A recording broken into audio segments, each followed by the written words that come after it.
Hey there. Hey there. Just wanted to spend some time catching you up on what we talked about last night at Axis. We've started a new series in Chapelstreet Middle School called Big Questions.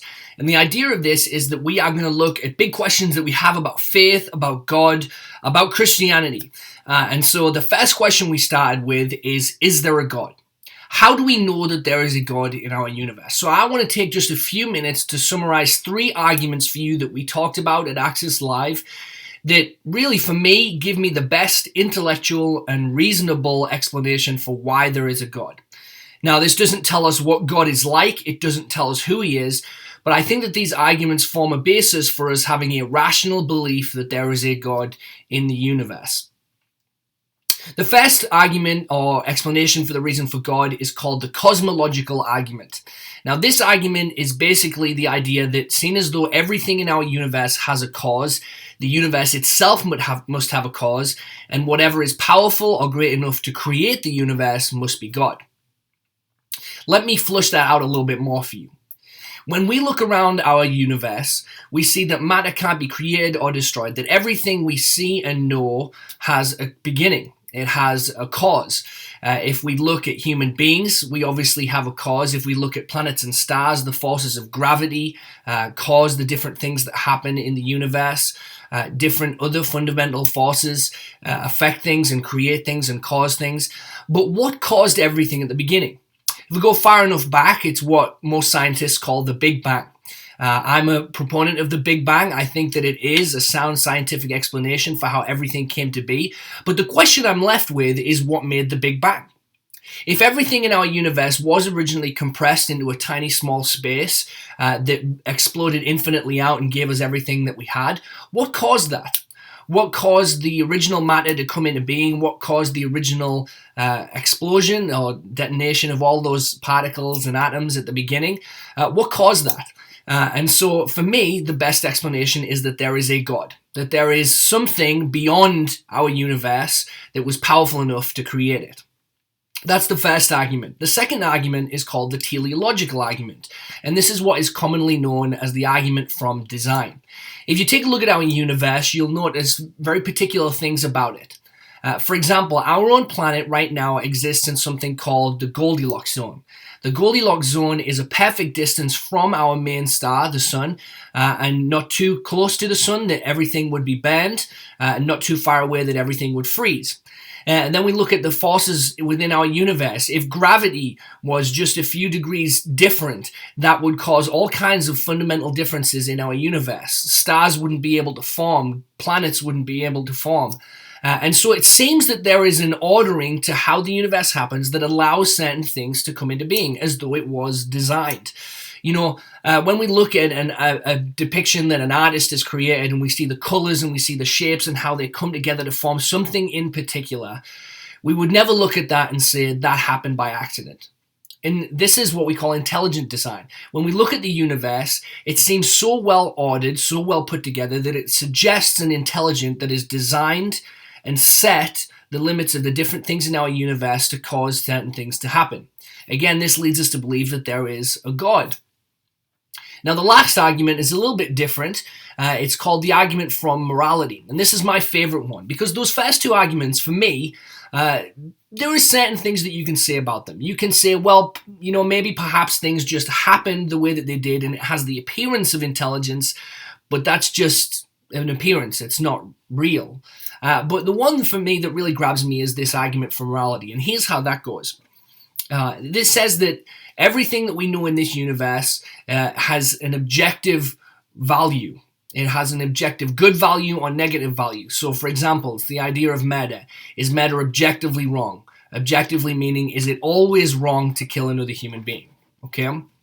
Most of us would agree that that's correct, right? Even people who have done that through history, we look back and we say that was wrong to have done. Genocide is something that's wrong. And now we are measuring people's actions and behaviors by some kind of standard. We're saying that some things are definitely wrong and some things are definitely right. The question is, what is that standard that we're measuring by? It's kind of like this balance here that we have. We use levels to measure out and make things balanced in our house. And you can see this bubble here. When it's in the center, we know it's right. If it's off, we know it's wrong. So we use this as a standard to measure things and to make sure it's level or not. Now, in the same way, we measure things that as either good or right or wrong in our universe. And so the question is, what is the standard that we're measuring things as right as wrong? Now, we could say that it's cultural, that each society decides it for ourselves, but we would probably have to disagree with that based on the fact that if we see a nation or a group of people that are committing acts of cruelty and evil, we would intervene because we would say those acts are objectively wrong, and just because it's the way that their culture does something doesn't mean it's okay for them to do it. Right? And so we are saying that there is some kind of moral law. There's some kind of cosmic standard of what's right and wrong. Now, where would we get that if there wasn't any God?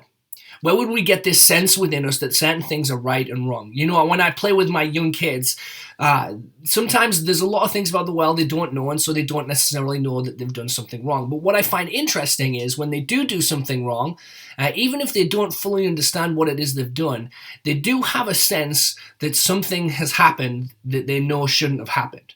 And so I think that this shows us all, this idea of conscience, this idea of a universal right and wrong, is that there is a standard in this universe of what is right and wrong, and that's what we would call God. We would call him the ultimate standard of what is good, and things that are not the way that he ordered them to be are wrong and evil, and things that are the way he ordered them to be are right and good. And so these three arguments together, the cosmological argument, the teleological argument, and the argument for morality, for me, form a basis for me to say that there is a God. I think that it's a reasonable and rational belief to have.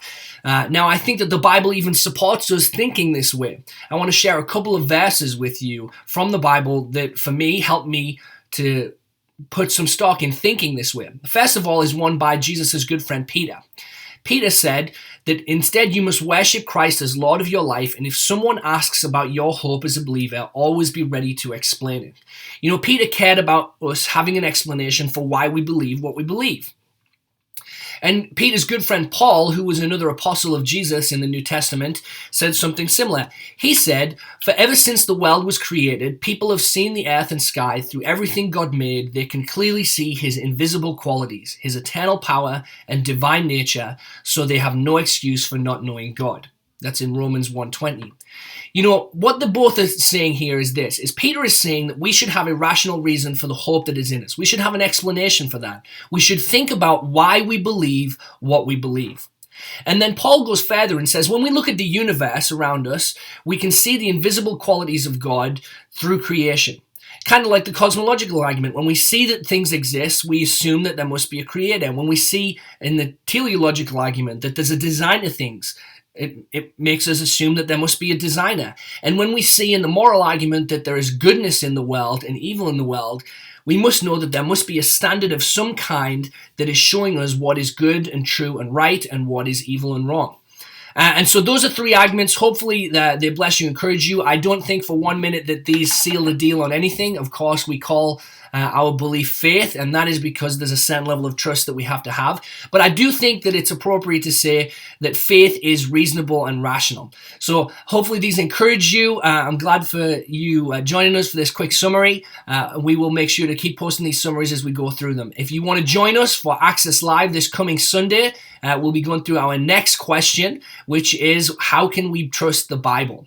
So I'm looking forward to that. I'll see you then, 7 p.m. this coming Sunday. Take care.